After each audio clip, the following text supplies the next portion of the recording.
Good morning. This morning we're going to talk about the gospel, you guessed it, which is always a good topic.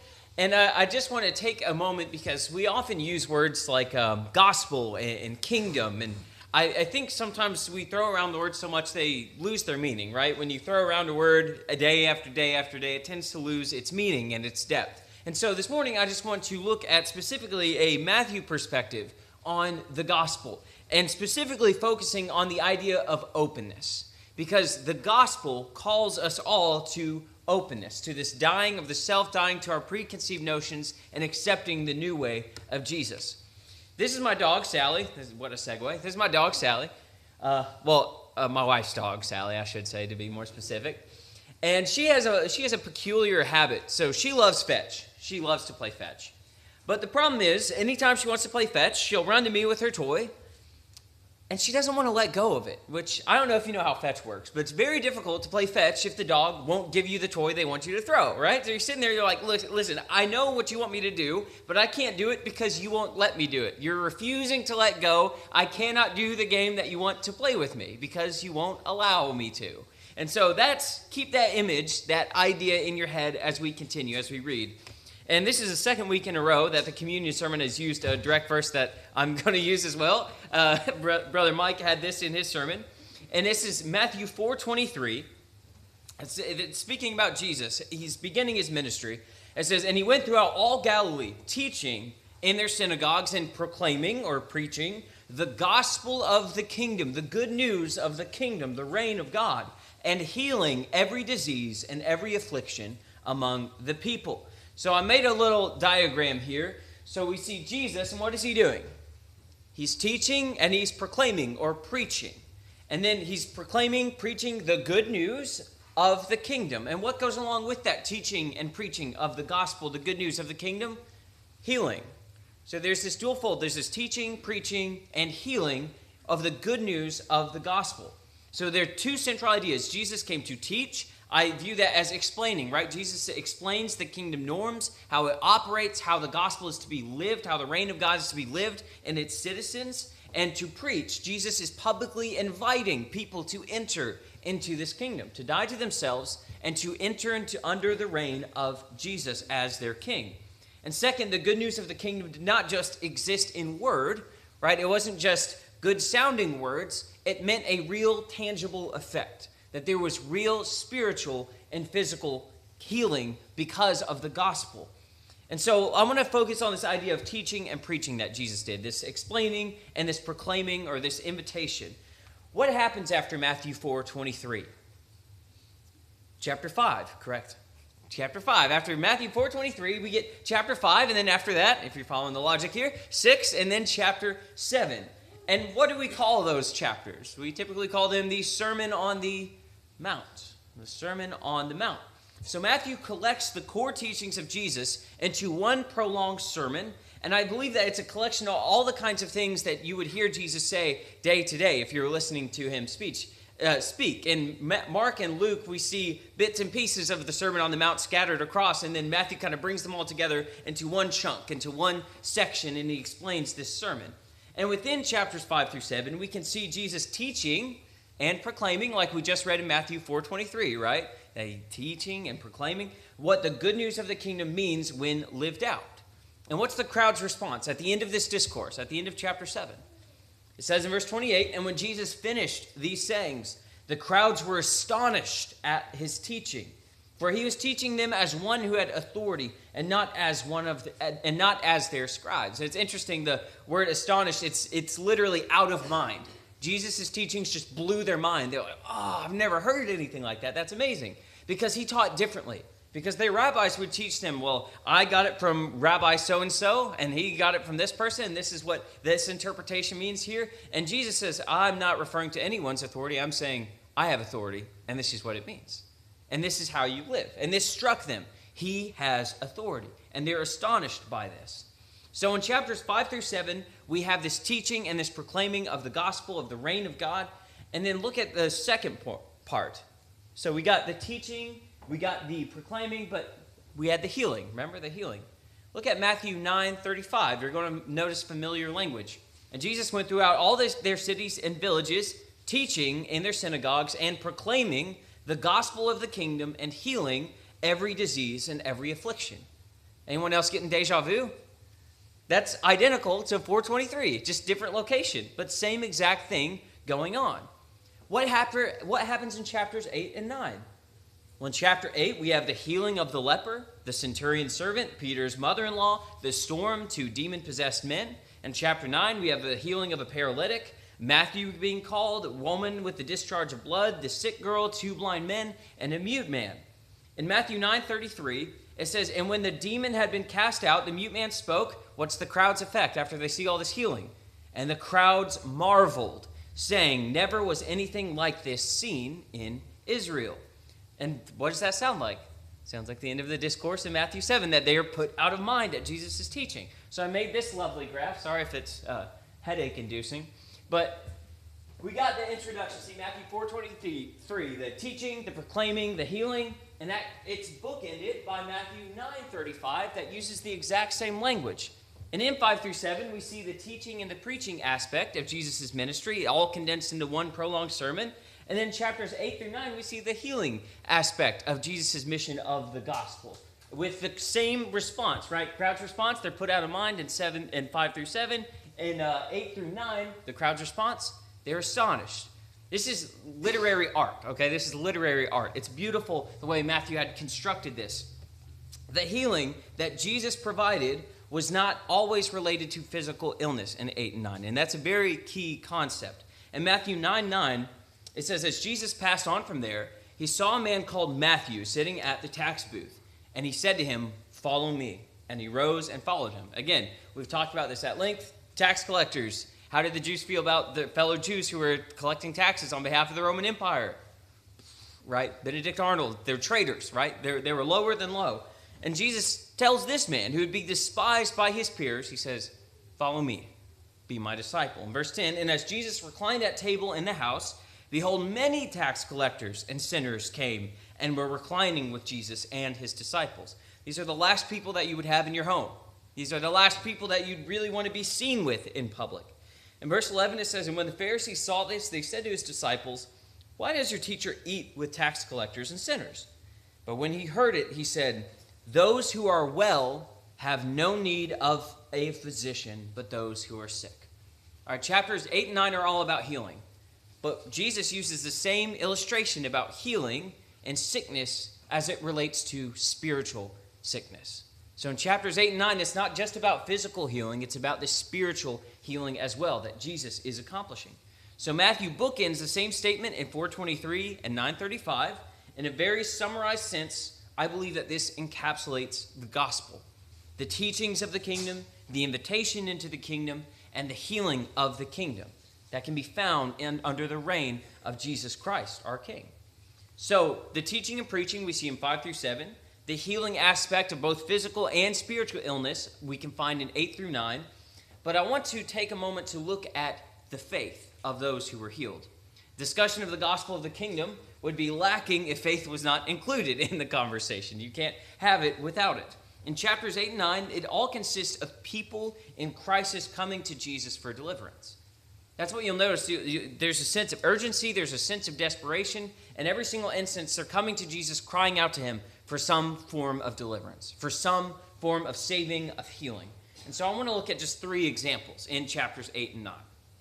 The first one is the faith of the centurion. In Matthew 8 and verse 5, it says, when he had entered Capernaum, a centurion came forward to him, appealing to him, Lord, my servant is lying paralyzed at home, suffering terribly. And he said to him, I will come and heal him. But the centurion replied, Lord, I am not worthy to have you come under my roof, but only say the word, and my servant will be healed. For I too am a man under authority, with soldiers under me. And I say to one, go, and he goes, and to another, come, and he comes, and to my servant, do this, and he does it. When Jesus heard this, he marveled. All right, notice the crowds always marveled at Jesus. But in this occasion, Jesus is marveling at this man. And he said to those who followed him, truly, I tell you, with no one in Israel have I found such faith. What do you think about this? Jesus found more faith in a pagan Roman soldier than in all of Israel, than in all of God's covenant people. and a pagan Roman soldier. So that sets the bar pretty high. This pagan sets the bar high on what faith means and what it looks like. In verse 13, it says, and to the centurion Jesus said, go, let it be done for you as you have believed. As you had faith, that sounds redundant, let it be done, let him be healed. And the servant was healed at that very moment. Let's look at the second example, the disciples and the storm. In verse 23 of chapter 8, it says, and when he got into the boat, this is later after this event, it's genius how these events are constructed too, in what order they are. And verse 23, it says, and when he got into the boat, his disciples followed him. And behold, there arose a great storm on the sea, so that the boat was being swamped by the waves, but he was asleep. And they went and woke him, saying, save us, Lord, we are perishing. So what are we saying? Another group of people in crisis calling out to Jesus. In verse 26, and he said to them, why are you afraid, O you of little faith? Then he rose and rebuked the winds and the sea, and there was a great calm. I know what calm is, but can you imagine what a great calm is like? I just wonder what that extra peaceful.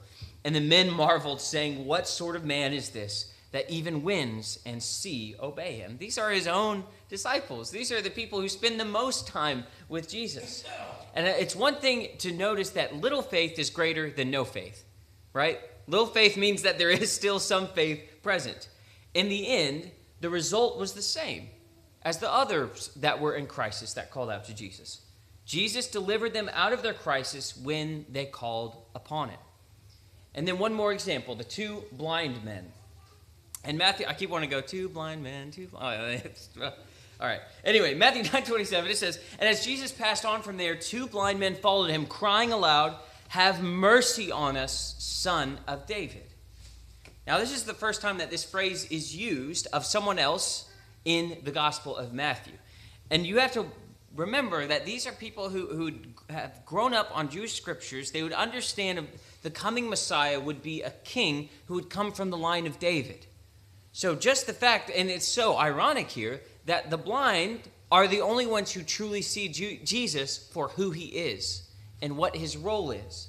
And they see Jesus, Son of David, have mercy on us, because they know he has power. He is the Mashiach. He's the anointed one that has been prophesied about. Verse 28, when he entered the house, the blind man, it seems like Jesus ignores him. He goes on into the house. It seems they found it. When he entered the house, the blind men came to him, and Jesus said to them, do you believe that I am able to do this? They said to him, yes, Lord. Then he touched their eyes, saying, according to your faith, be it done to you. Why did Jesus have this discussion with them? Why did he even... Obviously, it seems like they knew he could do something because they cried out to him, have mercy on us, Son of David. Why did Jesus say, do you believe that I'm able to do this?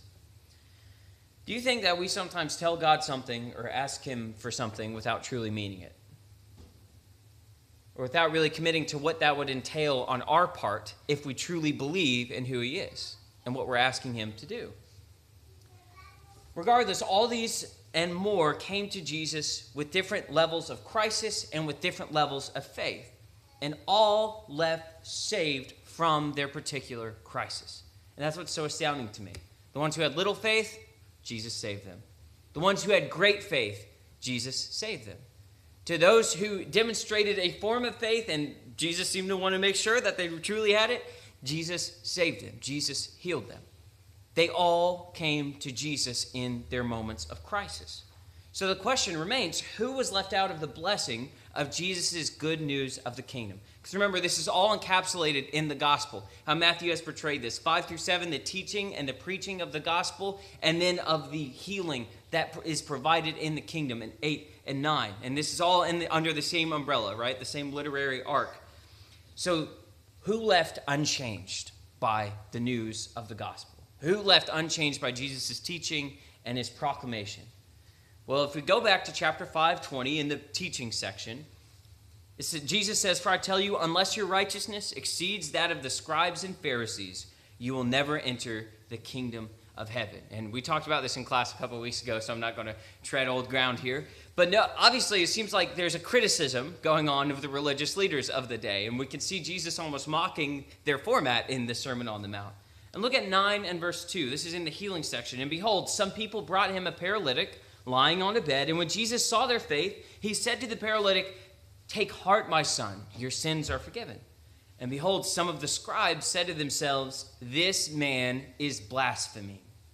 Blaspheming. Look at verse 11. And when the Pharisees saw this, they said to his disciples, "Why does your teacher eat with tax collectors and sinners?" These guys are heckling, right? They're just following Jesus along as he goes and just heckling and heckling. And maybe at first you can understand, like, okay, well, maybe they just had a righteous fear, right? They wanted to make sure everything was above board. But then it very clearly is demonstrated that these people don't care for the truth. They don't care to be changed.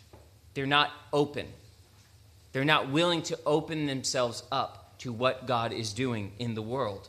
In Matthew 9:33, it says, "And when the demon had been cast out, the mute man spoke." Jesus cast out a demon from this man. "And the crowds marveled, saying, 'Never was anything like this seen in Israel.'" But notice this, right? So undeniable proof that all the people are, "Wow, this is insane." But the Pharisees said, "He cast out demons by the prince of demons."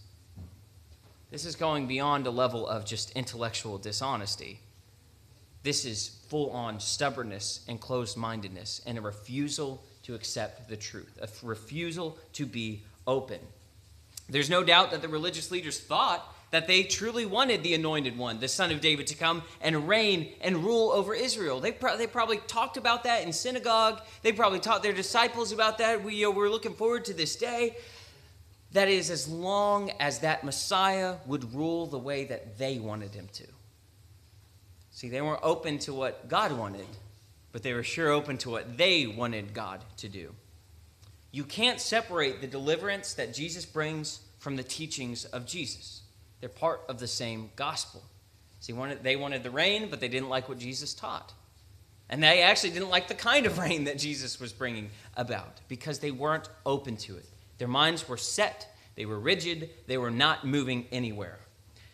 I think so often it seems that we want Jesus to change us. I know from personal experience, this has been me at times.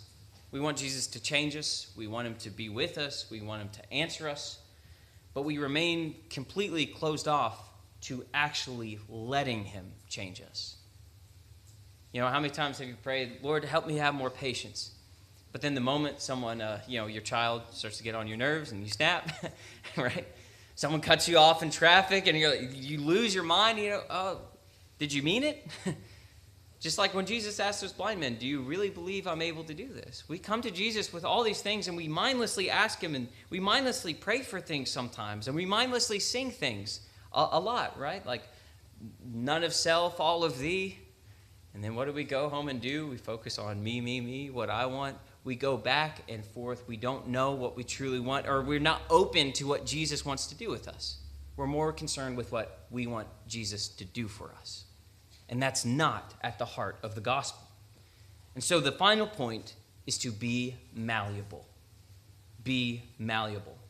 To submit to the reign of God's kingdom means that we maintain a position of openness. Again, Jesus called his followers disciples, meaning learners. He called them learners, not knowers, and there's a reason for that. Where in your life is Jesus calling you to be open and to change? Is it in our sexual desires? Jesus says in Matthew 5:28, "But I say to you that everyone who looks at a woman with lustful intent has already committed adultery with her in his heart." See, men and women are created in the image of God. They're not your object to sexualize and to use for your own selfish, personal desires. They're imagers of God. What about your critical eye? Well, do you really want Jesus to change the way you view and you're harsh with other people? You always see the wrong in everything and everyone. Jesus challenges that. He says, "Judge not that you be not judged, for with the judgment you pronounce, you will be judged, and with the measure you use, it will be measured to you." What about our need to always be right? Do we want Jesus to transform that? In Matthew 9:13, Jesus says, "Go and learn what this means. I desire mercy and not sacrifice, for I came not to call the righteous, but sinners." All right, if you always want to be right, guess what? There's not much for Jesus to do with you. If you always are said, "No, I'm right," Jesus came for the sinners, so that leaves you Jesus-less. That leaves you outside the kingdom. No matter where we are in our faith journey, An open and malleable heart allows Jesus to transform us in ways we never imagined, or we wouldn't have picked for ourselves. And there's one parable embedded within these chapters of healing, and it's no accident, about this position of openness. Jesus says in Matthew 9:17, "Neither is new wine put into old wineskins. If it is, the skins burst, and the wine is spilled, and the skins are destroyed. But new wine is put into fresh wineskins, and so both are preserved." Because you put the wine in, it was like this animal skin that they would put it in, and then as it fermented, it expand. And if you put new wine into an old wineskin that's already been bent, well, it's got no more room to give. And what happens? It explodes, and both are lost.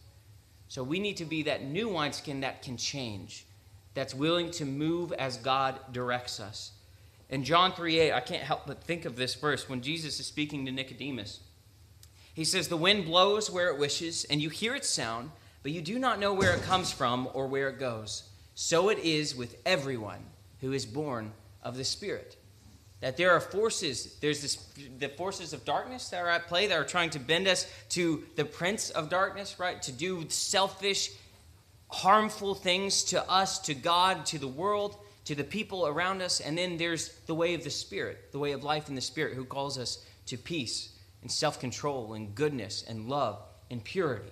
There are two forces at war within us. And finally, in Romans 12:2, "Do not be conformed to this world," Paul tells us, "but be transformed by" what? "The renewal of your mind." Not the hardening and unchanging will of whatever you think and you're always right. It's an openness. It's a renewal. It's a new way of life according to the Spirit, that by testing you may discern what is the will of God, what is good and acceptable and perfect. And you may wonder, well, is there a margin for error in this? Because I got a lot to work on. I got a lot of areas that I'm struggling in. Absolutely. Yes, yes, and yes. In Luke 17:3, Jesus says, "Pay attention to yourselves. If your brother sins, rebuke him. And if he repents, forgive him. And if he sins against you 7 times in the day and turns to you 7 times saying, 'I repent,' you must forgive him." Jesus calls us to forgive like that because that is how he forgives us. And at our worst, maybe you've been this. I feel like we've been there at one point in our life. But Jesus calls us to a renewal, to a growing. So is there margin for error? Yes. But Jesus cannot heal what we will not bring to him. What areas of your life have you just established, no, I'm not changing this? I'll say the right things, I'll pray the right things, I'll go to service, but I'm not allowing God to change my bitterness or my lust or my resentment or my ego. I'll say it, but I'm not changing it. I will not open myself to the new way of life according to the Spirit through Jesus' sacrifice.